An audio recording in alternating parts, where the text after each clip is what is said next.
भले वो कोरमे का हो, किसी भी चीज का हो, अगर आपके जिस्म में वो पेट में पहले मुंह के जरिए हराम लुक़्मा गया, उससे खून बना। अब बताओ खून बना तो बना किस चीज से? हराम लुक़्मा से। किससे बना बोलो? अब हमें ये देखना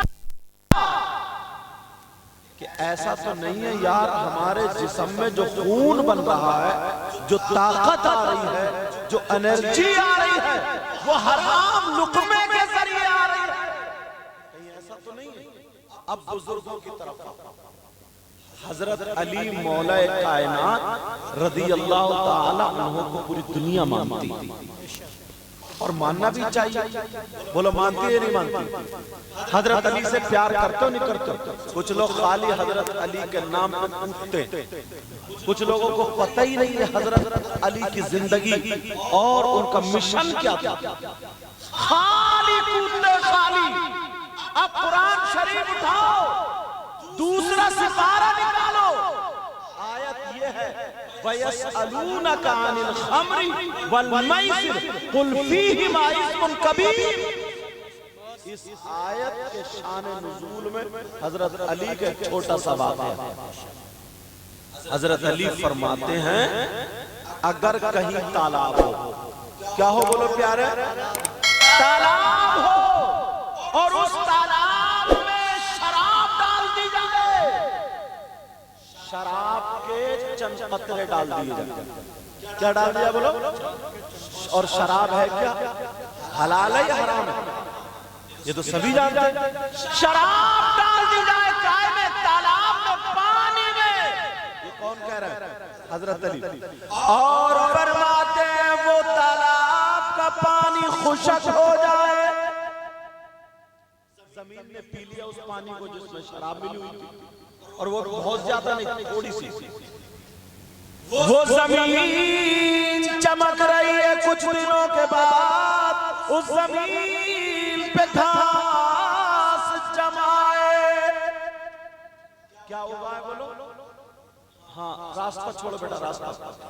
घास जमाए, तवज्जो रखना मेरी तरफ, अल्लाह बरकत फरमाए। घास उगाए उस जमीन पर। कितने रूट बदल रहे हैं, रूट। पहले पानी में, पानी जमीन में, अब जमीन में घास। हजरत अली फरमाते घास जमाए। बेटा बात मत करो मेरे चाचा, क्योंकि तुमने जलसा सजाया ना, तो बात पहुंच जानी चाहिए। घास जमाए। हजरत अली पूरी दुनिया को ये पैगाम दे रहे, लोगों सुनो, तुम अली को मानते हो तो अली की जात है। उस घास को अगर अली की बकरी चर ले, अली की बकरी खा ले, अली की बकरी उस घास से पेट भर ले, तो अली वो है कि उन बकरियों का दूध भी नहीं पिएगा। अब अपने अंदर देखिए क्या हाल है। कितने लोगों की मेंढे काटी, कितने लोगों का माल हड़प कर गए, कितने लोगों का लुक़मा पेट में। नमाजें भी चल रही हैं बाकायदा, सजदे पे सजदे मार रहे हैं। 5 वक्त की नमाज फर्ज पढ़ो, मगर एक एक चीज पर जरा तवज्जो रखो। हजरत अली फरमाते हैं मैं उन बकरियों का दूध भी नहीं पीऊंगा। खाली बस हमने नारा लगा दिया, कूद पड़े कि नारे तकबीर, नारे रिसालत, नबी का दामन नहीं छोड़ेंगे, गौस का दामन नहीं छोड़ेंगे, इमाम हुसैन पाक का दामन नहीं छोड़ेंगे। अरे दामन भी नहीं छोड़ेगा और ढोल भी सबसे ज्यादा ये कूट रहा।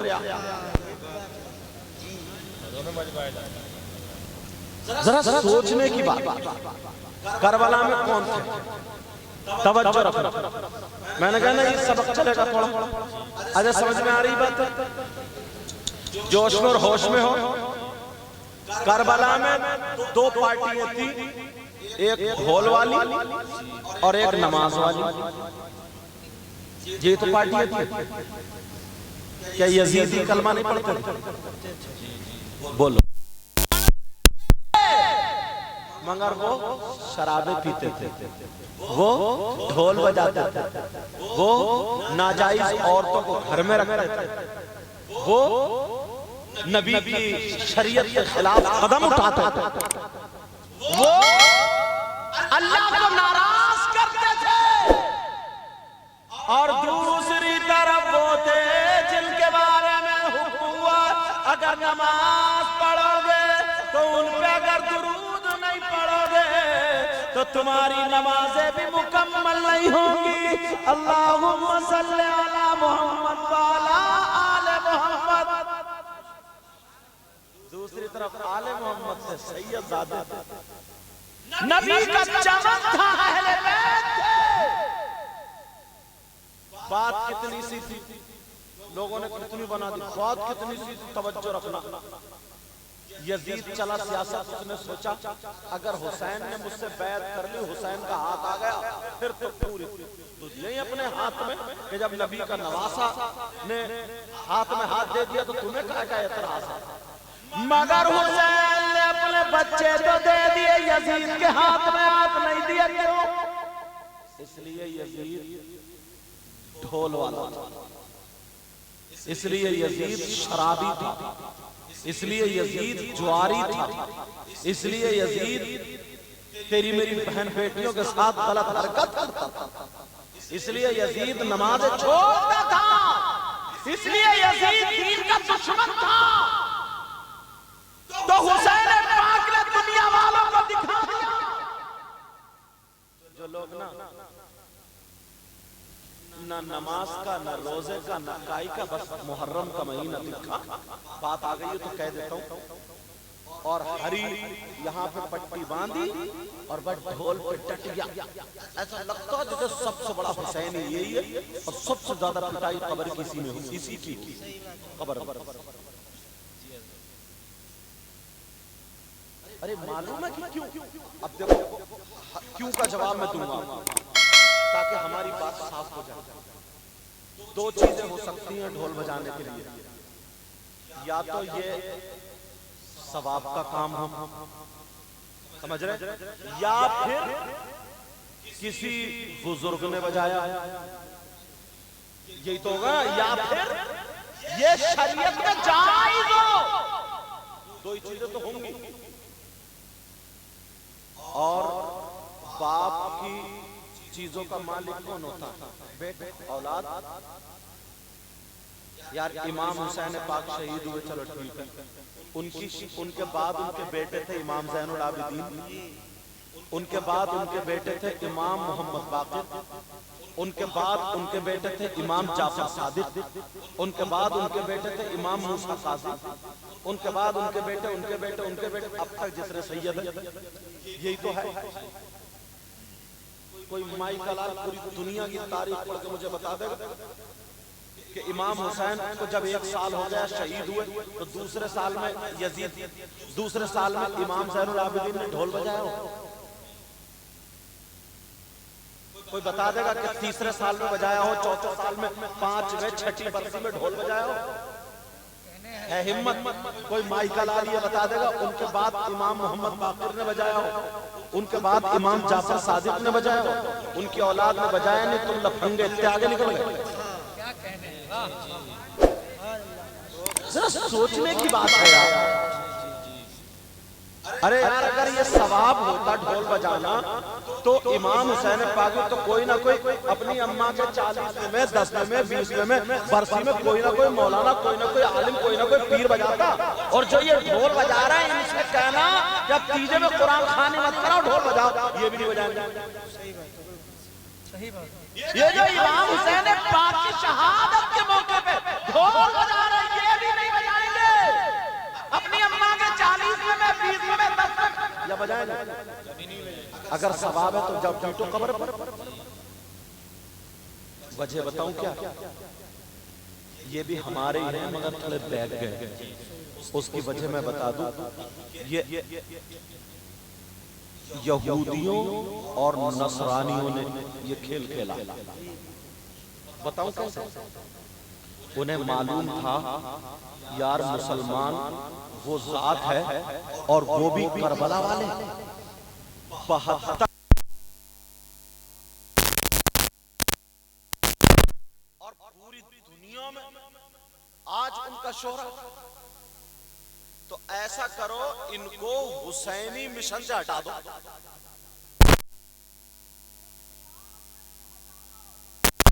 ताकि ये हम पे भारी ना पड़ जाए। अब वही मामला हो गया।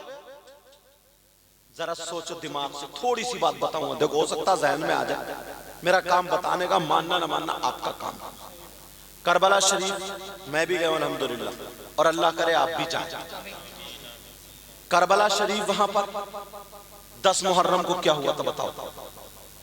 वहां पर यार सैयदजादे शहीद हुए लेटे थे, अली असगर शहीद हुए लेटे थे, अली अकबर शहीद हुए लेटे थे, हजरत अब्बास के बाजू कटे लेटे थे, और मोहम्मद शहीद हुए लेटे थे। बोलो हुआ नहीं हुआ? ये वहां पर सैयदजादों के खेमे में आग लग रही थी, इन जालिम यजीदियों ने आग लगा दी थी। हुसैन की सगी बेटी के मुंह पे थप्पड़ मारा था इमाम ज़ैनुल आबिदीन का गिरबान। आज हम सैयद कितनी नस्लों के बाद लोग हमारे हाथ चूम रहे हैं। वहां इमाम हुसैन पाक के सगे बेटे उनका गिरबान पकड़ के खींचते हुए बाहर डाल दिया था। वहां पर सैयदों के हाथों में हथकड़ियां थी, उन पे जुल्म के पहाड़ तोड़े जा रहे थे। वहां करबला में 3 दिन से भूखे और प्यासे थे। और तुम्हारे यहां करबला में क्या होता है? तुम्हें भटका दिया है। तुम्हारे यहां करबला में देख लो, तुमने करबला बनाई है। तुम्हारे यहाँ करबला में हलवे पराठे की दुकानें लगती हैं। तुम्हारे यहाँ करबला में जलेबियों की दुकानें लगती हैं। तुम्हारे यहाँ करबला में मेले ठेले लगते हैं। तुम्हारे यहाँ करबला में क्या नहीं होता है? गुंडागर्दी होती है, चूरन चाट के पत्तों पे लड़ाइयाँ होती है। यहाँ तक के मुसलमान को इतना गिरा दिया गया है। तुम्हारी हमारी बहन बेटियां, जवान जवान बच्चियां ये मेकअप करके करबला में मेले को पहुंचती है। बोलो नहीं जाती है?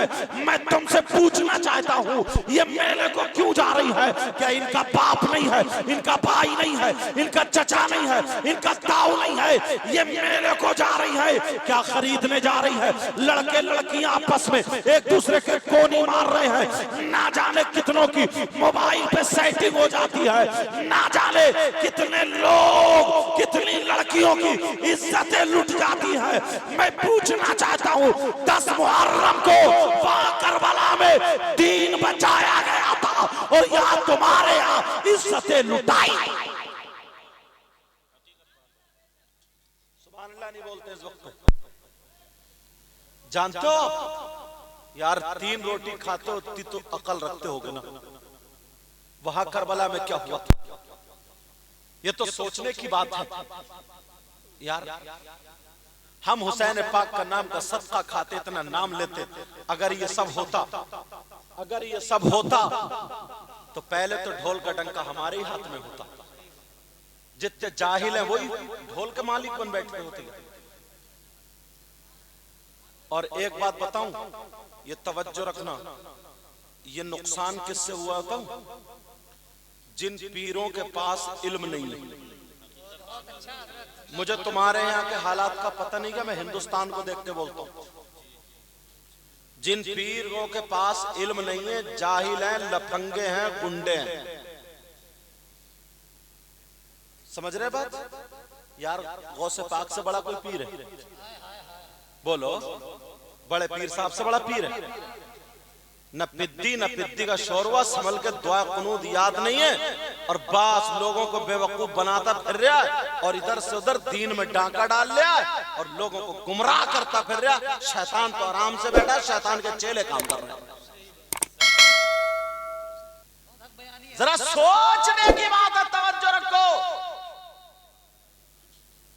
जिसके पास अगर इल्म नहीं है, वही अपनी अकल लड़ाता, अपना दिमाग लगाता, वही ये बातें मिलाता। कहता वो हम मोहब्बत में बजा रहे हैं, मोहब्बत में तुम अपनी अम्मा के कपड़े उतार के सर पे बिठा के नचाओगे क्या? शर्म नहीं आती है तुम्हें शरीयत के खिलाफ काम करते हुए? किसी सहाबी ने ये काम किया, अल्लाह वालों ने काम किया, तुम ही निकले हो सके? उनकी औलाद में से किसी ने काम किया, मिशन से हटा दिया गया। तुम्हारे यहाँ करबला में मेला लगता होगा, मेले में बिसात खाने की दुकानें लगती है, 8-10 लफंगे घूमते हुए मिल जाएंगे। ये लड़के लफंगे, कौन लड़के? जिनकी नीचे से पैंट निकल रही है और सड़े हुए नेकर दिख रहा है, जिनकी घुटनों पे पैंट अब तो फटी हुई नहीं है, जाड़े का मौसम है, जिनके बाल हैं जैसे गधा चढ़ गया। ये निकला दीन का ठेकेदार, जिसके कानों में कुंडल, नाक में नथुनिया और बालों में कंगा लगाया पड़ा और घूम रहा उचका औरतों के मेले में। इससे पूछो, इसके बाप ने कभी इससे पूछा तू मेले में क्यों गया, क्या लेने गया? तू औरत, तू मर्द है क्या औरत? बिसात खाने की दुकानों पे मर्द का सामान मिलता है, औरत का? इससे पूछो तू मर्द है क्या छक्का? क्रीम पाउडर खरीदने गया, लाली खरीदने गया, क्या खरीदने गया? मैं बताऊं, तुम नहीं बता सकते हो। ये हंसने की बात नहीं है, मैं बताता हूं ये क्या खरीदने गया है। ये कोई लाली क्रीम पाउडर खरीदने नहीं गया, इसकी नीयत गंदी है, ये नीच है, इसकी नीयत खराब है, इसकी रगों में शैतान है।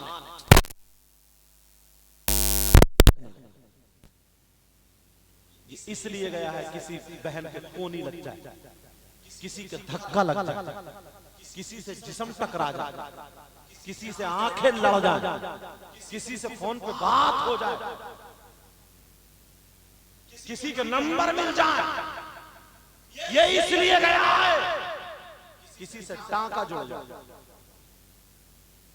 कभी किसी बाप ने पकड़ के पूछा, ये अमेरिका से नहीं आ रहे, इंग्लैंड से नहीं, ये तुम्हारे बच्चे। कभी किसी बाप ने पकड़ के पूछा? नहीं पूछा। मैं पूछता हूं, तू औरतों के मेले में क्या लेने गया था? जिससे कोनी मरने तो जगह थी तेरे लिए, जिससे तू आंखें टकराने गया। तेरी सगी भांजी होती तो क्या करता, सगी भतीजी होती तो क्या करता, जिससे जिस्म टकराने गया तेरी अम्मा होती तो क्या करता, तेरी बहन होती तो क्या करता। बस तेरी अम्मा बहन बेटी की इज्जत है, दूसरे की बहन बेटी की इज्जत नहीं है क्या? इन लफंगों ने हंगामा मचा रखा, इकट्ठे हो गए, हरे कपड़े बांध लिए और कूदते फिर रहे, नाचते फिर रहे। साहब, इन बुजुर्गों से पूछो कितनी मेहनत से इन्होंने कमाया, कितनी मेहनत से यहां तक आए। इन बुजुर्गों से पूछो। अब ये मेले ठेले में जो घूम रहा है, क्यों घूम रहा है ये? आज तक किसी ने नहीं पूछा, पूछेंगे कैसे? पहले का दौर था, अगर कोई किसी को थप्पड़ मार दिया करता था ना, थप्पड़, तो घर वाले उसको उसकी शाबाशी देते थे, कहते थे तुमने सही तमाचा मारा, ताकि इसको नसीहत हो जाए। और आज तो उसका बेटा डकैत है, लफंगा है, गुंडा है, चोर है, शराबी है, जुआरी है, अगर नमाजी आदमी भी उसके थप्पड़ मार दे तब भी घर वाले उसकी तरफ से लड़ने आ जाते, बोले मेरा बेटा तेरा कुछ भी करे, तू कौन होता मारने वाला, तुम मरो। कोई हक बोलने वाला ही नहीं रहा। कैसे हालात बना दिए ये, सारी चीज को बिगाड़ कर रख दिया, सारी चीजों को उठा कर रख दिया। कौन संभालेगा इन चीजों को? इतने लोग हैं यहां से यहां तक, मेरी बात शायद कड़वी लग जाए, इतने लोग हैं यहां से यहां तक, कम से कम 100 बाप होंगे जिनकी जवान बेटियों पे मोबाइल। ये क्या अंधे हैं? ये क्या पागल है क्या? जमीन नहीं चूकते, खाना नहीं खाते क्या? दिमाग से आउट है क्या ये? क्यों दिया बेटी को मोबाइल? कौन सा इसका रिश्तेदार है जो ले बेटी बात करती रही? यूट्यूब चलाएगी, कहां चलाएगी? फेसबुक चलाएगी, कहां चलाएगी? 3 रोटी खा रहा, 1.5 की अकल तो रखो, कहां खेत जोतेगी है? कौन से आसमान में तीर मारेगी जो मोबाइल दे दिया है? मोबाइल के बगैर खानदान भूखा मरता क्या? मोबाइल के बगैर क्या पूरा गांव जड़ जाता क्या? फिर रो रहे हो कि पता नहीं क्या हुआ, फलाने की बेटी की ये बातें हो रही है। बेटियों को मोबाइल क्यों दिया है? और कम से कम 50 अम्मा है। ये अम्मा तो कटवाने की है। तुम क्या समझ रहे हो? अम्मा अपना हक अदा कर रही है। इस अम्मा को पता नहीं है जीने की आड़ में खड़े हो गए, कभी कभी को फेंके, कभी इधर को फेंके, आधा घंटा किससे बात कर रही है? कौन इसका अब्बा रखा है? ये अम्मा पागल है क्या? बावली है क्या? वैसे पागल नहीं है, वैसे गेगली से गेगली मुंह पोते फिर रही है। टेढ़ी ढेड़ी भी मेकअप के मारे मरी फिर रही है। अरे जरा सोचने की बात है यार, जरा तवज्जो रखो मेरी तरफ। इस माँ को पता नहीं है क्या मेरी बेटी जीने में खड़े होकर किससे बात कर रही है, छत पे किससे बात कर रही है, आधा घंटा छत पे कहां बात कर रही है? इस माँ को पता नहीं है क्या? माँ पागल है क्या?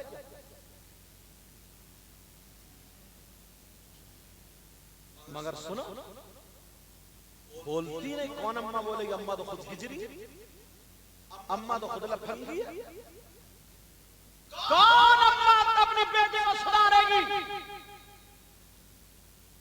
सब अम्माओं को पता मेरी बेटी कहां बात कर रही है, मेरी बेटी कैसे दुपट्टा ओढ़ रही है, कैसे चल रही है, इसके कैसे कदम गिर रहे हैं, इसके कैसे कपड़े हैं, ये किस हाल में है, किस सूरत में है। जब मालिक को अपने जानवर के बारे में पता चल जाता, मेरी भैंस क्या चाह रही है, मेरी बकरी क्या चाह रही है, मेरी गाय क्या, जब मालिक को पता चल जाता तो इस माँ को पता नहीं चलेगा?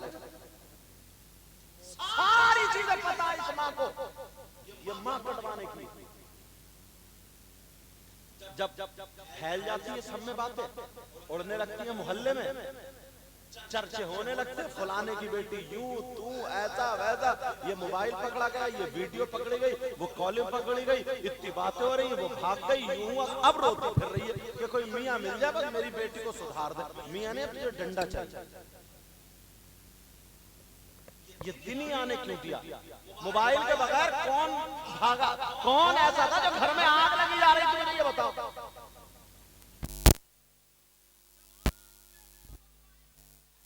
बेटियों को यार कोई कुछ बोलता ही नहीं। हम लोग कहां तक माइकों पे बोले, तकरीर रह जाती है इन बातों को बताने में। कोई नहीं बोलता, कोई नहीं। शादी में देखिए तुम, शादी में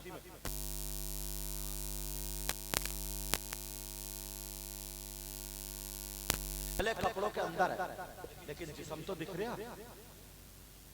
अब्बा ने नहीं देखा अपनी जवान बेटी का जिस्म, अब्बा बावला क्या? ये ताऊ ने नहीं देखा अपनी भतीजी का, चचा ने नहीं देखा अपनी भतीजी का, मामू ने नहीं देखा भांजी का, भाई ने नहीं देखा बहन का, कोई टोकने वाला नहीं रहा। कम से कम दूसरे को ना टोको, अपनी बेटी को तो टोक सकते हो। ये अपनी बेटी को भी नहीं बता सकते। अपनी बेटी के सर पे दुपट्टा, कोई नहीं बोलता, कोई नहीं। बेहयाई इतनी हो गई हजरत। अभी मैं गया कुछ दिनों पहले हल्द्वानी में,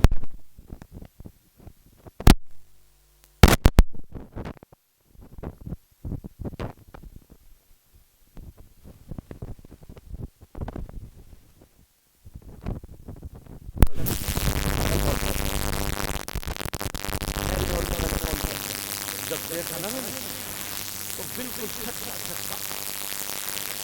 साल उम्र से लेकर के 20-22 साल की उम्र की लड़कियां गेट पे इतनी बाल उनके फैले हुए, मोती पड़े हुए, किसी के होठ काले, किसी के नीले, किसी के पीले, किसी के लाल सुर्ख, मतलब ऐसी इतना मैकअप, इतना नंगापन, यहाँ का जिस्म दिख रहा था। मतलब इतने बुरे हालात थे। और फूलों की डलिया हाथ में थी और पत्तियों में बाद वो जो यहाँ पे ना रख के, जैसे ये है कैमरा ऐसे ना, वो सबके फोटो लेता फिर, जो भी जाए तो मार रही वेलकम वेलकम वेलकम। मुसलमानों की बच्चियां डूब के नहीं मरा।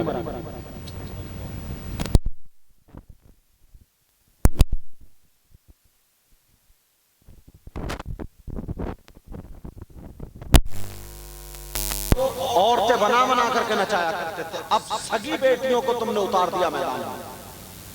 सगी बेटियों को, ये अब्बा है, अब्बा, इसको अब्बा बोलोगे? अब्बा जिसने अपनी बेटियों को नचनिया बना दिया, जिसने अपनी बेटियों को बेहया बना दिया,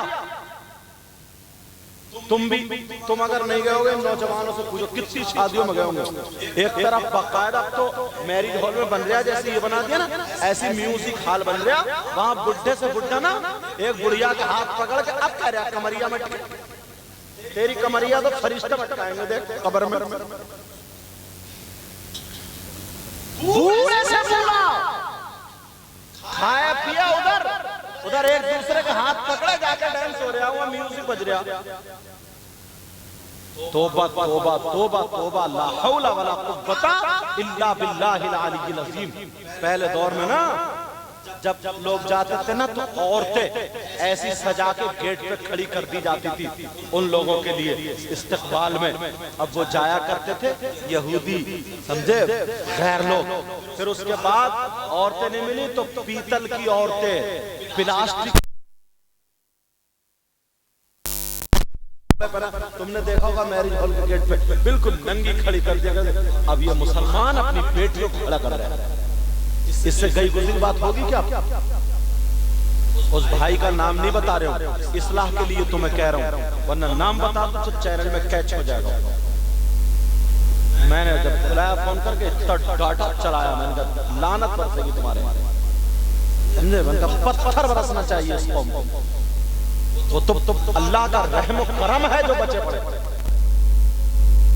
एक जगह कह के चला आया था, पत्थर बरसेंगे पत्थर। सुबह को झगड़ा हो गया, लड़ाई हो गई, वो इधर से पत्थर मार रहा, वो इधर से पत्थर मार रहा। सुबह कह रहे लोग जो हजरत कहेंगे वो पूरा हो गया।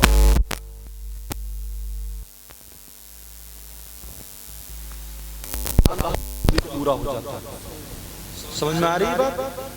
मगर लोग यार ये हद है, हद। 15 साल से लेकर के 25-22 साल की बेटी को इतना सजाया, मैं सच बता रहा हूँ, देख नहीं पाते। ऐसा डेकोरेशन में कर दिया, बिल्कुल आवारा छोड़ दिया बेटी को, बिल्कुल नाचने वाली फेल है उनके आधे आधे जिस्म यहाँ का दिख रहा है, आधे आधे जिस्म। और वो जो भी आ रहा है मुस्कुरा के उसकी तरफ का फूल की पत्तियां मार रही है, वेलकम कर रही है। इस बाप का क्या होगा? बाप का बाप का बाप का। और इस माँ का क्या होगा? माँ का माँ का माँ का। कभी सोचा तुमने? कभी गौर किया? बड़ी बड़ी बातें सुनने से पहले अपने गिरबान में झांको, अपने आप को झांको। पुराने लोग, इनकी जिंदगी गुजरी है यार। इनकी बहन ना इनके सामने गूंगी बन जाती थी, गूंगी, बोलती नहीं थी।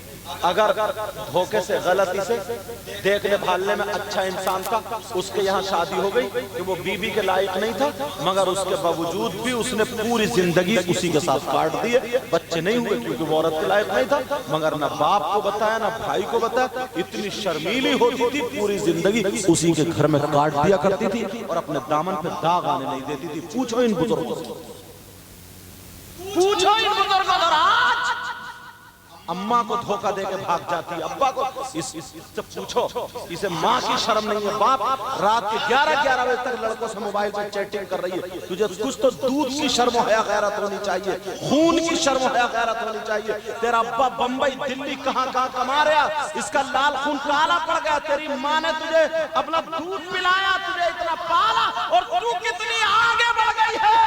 जरा सी किसी की मीठी मीठी बातों में आकर तू बिक जाती है। मोबाइल पर रात के 12 बजे तक पड़ी रहती है। अगर तू मुसलमान की बेटी है, तुझे शर्म हया गैरत है, दुआएं देना इन कमेटी वाले भाइयों को, और आज के बाद मोबाइल में आग लगा देना और दुनिया वालों को बता देना मैं फातिमा नहीं बन सकती हूँ, मगर कनीज़े फातिमा जरूर। अल्लाह बरकत फरमाए। आप जानते हैं, फिर लोग कहते हैं यार तुम्हें काय में लगा दिया ढोल में। अब सब फतवे लोगे ढोल बजाना जायज है ना जायज है, कुछ कह रहे जायज है, कुछ कह रहे नाजायज, कुछ कह रहे वहां बचता, कुछ कह रहे वहां बचता, कुछ कह रहे वहां बचता, कुछ कह रहे वहां बचता, कुछ कह रहे वहां, कुछ कह रहे जायज है, कुछ कह रहे नाजायज। तुम्हें फंसा दिया इस चक्कर में। असली चीज खत्म। जितने मुहर्रम में ढोल बजाते, अगर उतने ना 5 वक्त की नमाज में आ जाएं, 5 वक्त की नमाज पढ़ने लगे, और हुसैन पाक का मिशन अगर इनके दिल में हो जाए, तो सही बता रहा हूं, इस कौम को कोई गिरा नहीं पाएगा। इस कौम को कोई गिरा नहीं पाएगा, मगर कुल्हाड़ी सिर्फ अपने पांव में खुद मत। और आगे चलते चले जाओ, छोटी छोटी बात को देखिए, छोटी छोटी बात अंदाजा लगाना। एक चीज में मैं कई चीजें बताता हूं ताकि समझ में आ जाए। ईमानदारी से एक बात बताओ, तुम्हें शायद मेरी ये बात अच्छी नहीं लग रही हो, क्योंकि तुम्हें जो है ना चिकनी चिकनी बातें चाहिए, तुम्हें जो ऐसी बातें चाहिए जो एक मर्तबा में तुम्हें एक नारा लगवा के जन्नत में पहुंचा दे, बस कुछ करना ना पड़े और जन्नत में आराम से पहुंच जाओ। होश करो, होश। आ जाओ जरा मैदान में। अब तुम्हें संभलना पड़ेगा नौजवानों, अब तुम्हें मैदान में आना पड़ेगा। अब तुम्हें इतना होश आ गया है, अब तुम्हें इतना इल्म हो गया है, तुम्हें देखना पड़ेगा कुआं कहाँ है, नदी कहाँ है, या रोड कहाँ, रास्ता कहाँ है, ये तुम्हें देखना पड़ेगा। और नहीं, जो नहीं देखते आंख बंद करके चलते वो गिर जाते हैं। यार कैसी कैसी कैसी कैसी कैसी कैसी बात। मैं लुकमे से लेकर के चला था, सिर्फ लुकमे से। अगर शराब की दुकानों का जायजा लिया जाए और शराब की दुकानों की बिक्री का अगर जायजा लिया जाए तो इतनी गैर लोगों में बिक्री नहीं होती है जितनी मुसलमानों में जाती है शराब, जितनी मुसलमानों में शराब जाती है। किसी ने कहा, एक बात बड़ी अच्छी कही थी, अगर मुसलमान शराब पीना छोड़ दे तो शराब की दुकानें बंद हो जाएंगी, और हिंदू गोश्त खाना छोड़ दे तो गोश्त की दुकानें बंद हो जाएंगी। बात कांटे की है। ऐसे हालात अब इनको अच्छी नहीं लगेगी, न तुम्हें अच्छे लगेगी। शादी में अगर इसको खर्चा कम कर लो ना, खर्चा, तो मैं तुम्हें बताऊं, 3 लड़कियां हैं, उसके अगर रिश्तेदार की शादी, हर लड़की के 4 सूट बनेंगे या 5। अब्बा चोरी करे, डकैती करे, सट्टा खेले, जुआ खेले, किसी को मारे, जमीन बेचे, उधार लाए, सूद पे पैसा लाए, कुछ भी लाए, उसे बेटियों को सूट बना के देना, बीवी को सूट बना करके देना है। एक सूट में काम नहीं हो जाएगा, एक सूट नहीं पहन सकती हैं। पहले की औरतें नहीं थी क्या? इनसे ज्यादा खूबसूरत थी पहले की औरतें। अगर धूप में बैठ जाती थी, धूप में उनके गाल अनार की तरह सुर्ख हो जाते। पूछो बुजुर्गों से, पूछो, और 8-8 बच्चे हो जाते। अब की खूबसूरती है क्या? सफेद चिट्टा कपड़ा, जैसे खून निचोड़ दिया, एक बच्चा हुआ नहीं, बेकार हो जाता। आधा घंटा इससे फर्श पे झाड़ू नहीं रख सकती। पहले की औरत 8-8 बच्चे करने के बाद शेरनी होती थी, शेरनी, कभी दवाइयों पे नहीं गई। पुरानी औरत और धूप में बैठती थी, उसके गाल सुर्ख हो जाते थे, और अब तो है ही नहीं। अब गाल से सुर्ख करना, जाना के फंक्शन में, अब रंग घोला, रुई के फाय लिए, अब गाल सुर्ख हो रहा है साहब, अब दे रही है धोखा तुम्हें। ये खूबसूरती अब सफेद कपड़े पे जैसे दाग लगा, हालात बिगाड़ दिए, हालात। तुम्हें कोई अगर बरगलाने के लिए आए, पीरा मुरीदी का मतलब बताऊं मैं तुम्हें, तवज्जो रखो मेरी तरफ। पीरा मुरीदी का मतलब ये होता है कि अगर हम किसी रास्ते से बहकें, किसी रास्ते से हटें, तो किसी ऐसे शख्स के हाथ में हाथ दे दे जो वो हमें संभाल ले, और जो खुद संभला हुआ ना हो तो वो तुम्हें क्या संभालेगा? जो खुद कार चलाना ना जानता हो और तुम उसकी कार में बैठ जाओ तो वो तो डूबेगा ही, खुद तो मरेगा ही, तुम्हें भी ले डूबेगा, नहीं ले डूबेगा। लोगों ने कारोबार बना लिया। अरे पीर बनने के लिए हलाल खाना जरूरी है, पीर बनने के लिए शरीयत मुस्तफा पे अमल करना जरूरी है। अगर शरीयत मुस्तफा से कदम हटा हुआ होगा तो वो पीर नहीं हो सकता। याद रखो, अगर नमाजें न पढ़े, शरीयत मुस्तफा पर ना चले तो वो पीर नहीं, चाहे वो जादूगर होगा या सिफलीगर होगा या शैतान होगा, लोगों को बहकाने वाला।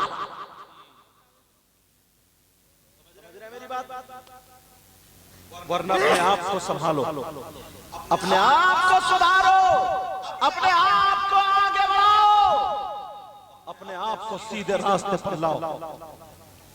अब इन लोगों को मजा नहीं आ रहा, कोई 50 रुपए दे के सीधा निकल जाता है, कोई 20 रुपए दे के सीधा निकल जाता है, कोई कहीं को। मगर मजा आए या ना आए, किसी न किसी के एक भाई के अगर दिल में ये बात बैठ गई तो हो सकता है वो अपनी बच्ची को कल को अगर शादी में उसका सर नंगा हो या दुपट्टा हटा हुआ हो या कपड़े ऐसे पहने हो, तो बाप तो अपनी बेटी को रोक ही सकता है, भाई तो अपनी बहन को रोक ही सकता है, चचा तो अपनी भतीजी को रोक ही सकता है, मामू तो अपनी भांजी को रोक ही सकता। तुम्हें किसी दूसरे को टॉर्चर नहीं करना, सब अपने अपने घर को संभाल ले, इंशाअल्लाह पूरा माहौल संभल जाएगा, पूरा माहौल संभल जाएगा। अल्लाह, अब जरा तवज्जो रखो, गौर करो, अपनी तरफ आओ। आदतें ना इतनी बुरी, पहले इंसान बन जाओ। क्या बनो बोलो? पहले इंसान बनना। इंसान सुबह से लेकर के शाम तक, सुबह से लेकर के, अल्लाह बरकत फरमा, सुबह से लेकर के शाम तक तुम अपनी बोली का, अपने आप का जायजा लो। और ये देखो हमने कितने